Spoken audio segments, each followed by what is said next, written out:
everybody, and welcome back to Suburban Homesteader, Wyoming, Arizona. Sorry, the light was bright in my eyes. What do you do when it's cold, it's rainy, and it's windy outside? And you got a lot of garden stuff to do. Well, for me, I like to plan. I like to go through my plans. Things that I drew up, things that I was thinking about doing. What was being successful? What wasn't being so successful? Like this is my side deck. And I got my planters all around it, the big umbrella, where to set the umbrella. Then I did where to put all my plants, which I changed several times in this. And then what about my hanging baskets that are on that deck too? Because I have a lot of food production in that little tiny deck.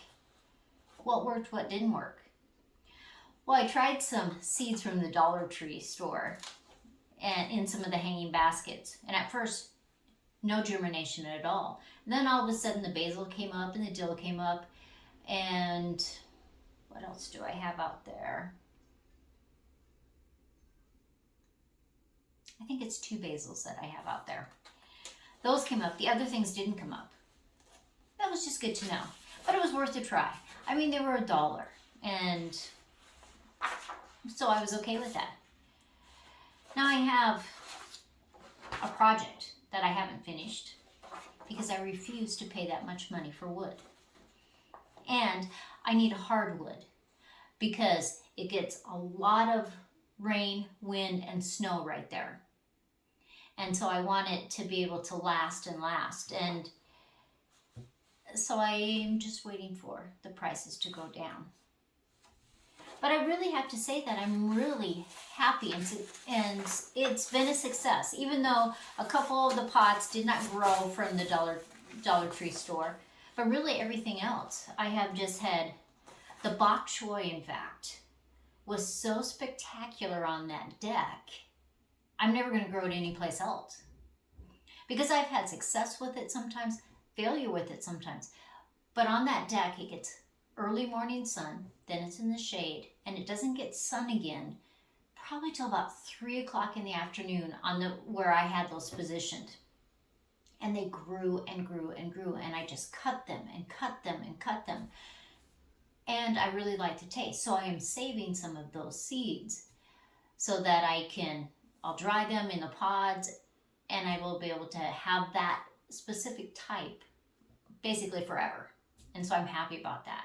So these are the seed pods of the bok choy. Some of them are still a little green, but most of them have dried out. And see how that's almost ready to split? I'm gonna cut those off today, and I'm just gonna let them finish drying inside. But you can probably hear the wind. It's blowing like a banshee. And I had a lot of different sized pots that I was trying vegetables out in.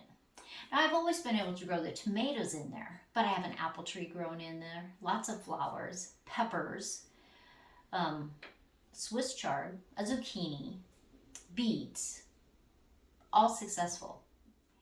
But Joe and I have decided that we've always had an umbrella up there, and you take it down in the wind, and sometimes you're gone, and it tips over, even though we have this really heavy base on there.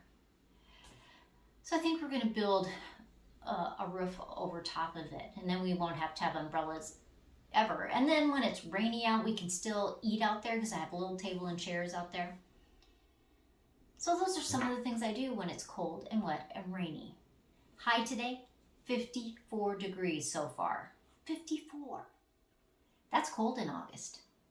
Especially since last week we were about 100. So, but there are things you can do. Of course, you could just relax. If you've been busy, just relax. Put your feet up, watch a movie, read a book. But for me, I find it really relaxing going through my drawings, seeing what was working, what wasn't working, what I decided to plant there, what I decided not to plant on there, and what I'll change for next year. So it's a perfect time for planning. It's a perfect time for doing things around the house. Joe's actually out in the garage, and we have all these fishing poles. I think we have 11 of them. And we just have a one-stall garage. Joe has all of his tools and saws and everything, so it's packed in there, you know, and he's been ingenious on how to put everything around so that he can still work. So he's actually building in the rafters where he can hang the fishing poles up above where the garage door opens up and shuts. So I'll do a little video of that. But I thought that was pretty ingenious. And so he's working on that. So here's the first part. And this is the end of the fishing rods. We'll go through that. And you can see it's above our garage door. So those will slide in there, and I'll show you the other part that he's going to hang up. So here's Joe holding it. So what you'll do is the fishing rod will get slid into there, and the handle will be on the back side. And so it's perfect. It'll hold all of our fishing poles. Oh my gosh. And they're out of the way, and we can just get them when we need them. Okay, Joe, be Vanna. Hello. And I am making pumpkins, more pumpkins. I'm stuffing 12 pumpkins this afternoon, which I liked making them. They're fun. Easy, fast, squishy. Lots of fused glass stuff. And I hope you check out that channel. I'll have the link below. But everybody, I just appreciate you. I was having a quiet afternoon. I had finished my other videos, and I've been chomping at the bit to do a video for the last 2 days. But it just keeps raining, and I have to be outside to show you how to do it, the technique that I use, the skill set that I have for it. So you have to look for that. So hopefully this weekend, I'll be able to do that video. But just a quick hi, howdy, hope you're doing good. I'll see you next time.